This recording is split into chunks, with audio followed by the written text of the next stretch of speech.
আজকে আমরা কসবা থানাতে এসেছিলাম সাউথ ক্যালকাটা ল কলেজের যে ঘটনাটি ঘটেছে তার বিরুদ্ধে আমাদের প্রোটেস্ট রেজিস্টার করতে। আমরা ইতিমধ্যে দেখেছি যে তারা 4 জনকে অ্যারেস্ট করেছেন। সেই দাবিকে সামনে রেখে আমরা চেয়েছি, তাদের কাছে 3টি দাবি আমরা জানিয়েছি। যে প্রথম জিনিস, নিশ্চয়ই সেটার সঠিক তদন্ত এবং নিরপেক্ষ তদন্ত যথাসম্ভব যত তাড়াতাড়ি সম্ভব তারা যাতে শেষ করেন এবং এটি কোর্টে পাঠান ঠিক মতন চার্জশিট দিয়ে।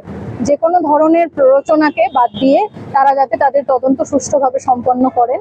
দ্বিতীয় দাবি যেটা আমরা তাদের কাছে জানিয়েছি, খবরের মাধ্যমে জানতে পারা যে মনোজিৎ মিশ্র, যিনি prime accused ex TMCP president South Calcutta law college ইউনিটের, তার বিরুদ্ধে যে 20টি মামলা রয়েছে যেটি আনরিজলভ, সেই মামলাগুলিকে যাতে আবার ওপেন করা হয় এবং সঠিকভাবে রিজলভ করা হয়।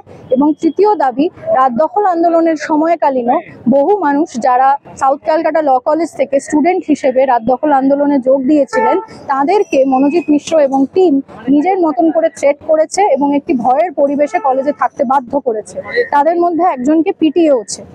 এইভাবে যে ধরনের ঘটনাগুলি ঘটে এসেছে, যে অভিযোগ উঠে এসেছে, তারা যাতে আবার করে নতুন কমপ্লেন রেজিস্টার করেন এবং যারা কমপ্লেন জানাতে আসবেন তারা অ্যানোনিমাসলি এবং সেফলি তাদের কমপ্লেনগুলোকে রেজিস্টার করতে পারেন, তার দায়িত্ব যাতে কসবা থানা নেয়।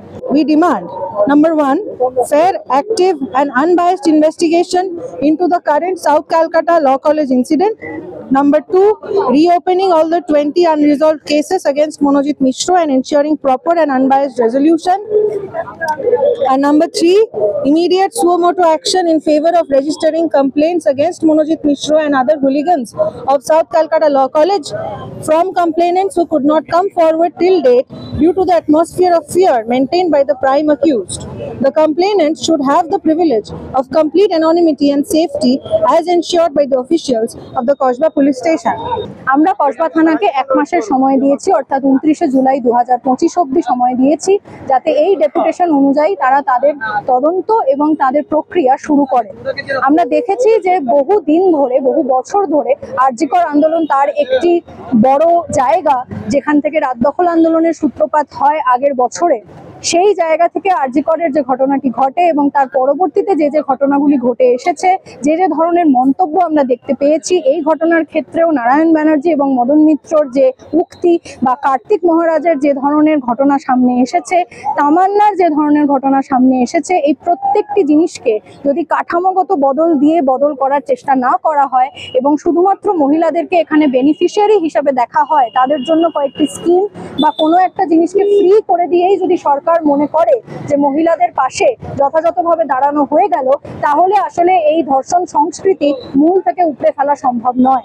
আমরা রাত দখল আন্দোলনের সময় থেকেই কয়েকটি দাবি সামনে এনেছিলাম, কাঠামোগত দাবি সামনে এনেছিলাম, যার মধ্যে সবথেকে বড় দাবি হিসেবে আমরা গণ্য করেছি যে ছোটবেলা থেকে, স্কুল থেকেই জেন্ডার নিয়ে, আইন নিয়ে, সেক্স এডুকেশন নিয়ে সবাইকে পড়াশোনা করাতে হবে। কম্পালসারিলি বাচ্চাদেরকে এই শিক্ষা যতদিন না দেওয়া হচ্ছে, ওয়ার্ক প্লেসগুলোতে যেখানে মহিলারা কাজ করেন, যে কর্মক্ষেত্রগুলিতে মহিলারা যান, সেখানে ক্রেশের ব্যবস্থা করা হচ্ছে, যে যে বাজার এলাকাগুলি আছে সেখানে টয়লেটের ব্যবস্থা করা হচ্ছে, সঠিক রেস্টরুমের ব্যবস্থা করা হচ্ছে। এই ধরনের কিছু কাঠামোগত দাবিকে সামনে রেখে আমরা আমাদের আন্দোলনকে রূপায়িত করেছিলাম। আন্দোলন নিজের মতো নানান রূপে এই মুহূর্তেও জারি রয়েছে এবং বারবার রাস্তায় আমরা নামবই যতবার এই ধরনের কেস উঠে আসবে। আমরা এসে হয়তো কেস স্পেসিফিক কিছু দাবি জানাবো, কিন্তু শুধুমাত্র কেস স্পেসিফিক জাস্টিসই যদি সরকার করার দিকে নজর রাখে, তাহলে বাংলা তথা এই গোটা ভারতে মহিলারা কোনোদিনই নিরাপত্তা পাবেন না। কেস স্পেসিফিক জাস্টিস থেকে বেরিয়ে কাঠামোগত জাস্টিস, অর্থাৎ কাঠামোগত বদলের দিকে যতক্ষণ না সরকার কোনো স্টেপ নিচ্ছে, ততদিন এই ধর্ষণ সংস্কৃতিকে মূল থেকে উপড়ে ফেলা সম্ভব নয় বলেই আমরা মনে করি।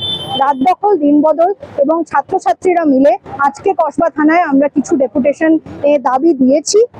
সেই দাবির পরিপ্রেক্ষিতে কি অ্যাকশন নেওয়া হচ্ছে সেটা আমরা দেখতে চাইবো 1 মাস বাদে, এবং পরবর্তীতে আন্দোলনকে যদি আরো জোরদার করতে লাগে, সরকারের এই মদতের এগেনস্টে আমাদের যে কোনো জায়গায় যেখানে দাঁড়াতে হবে, আমরা অবশ্যই দৃঢ়ভাবে দাঁড়াবো।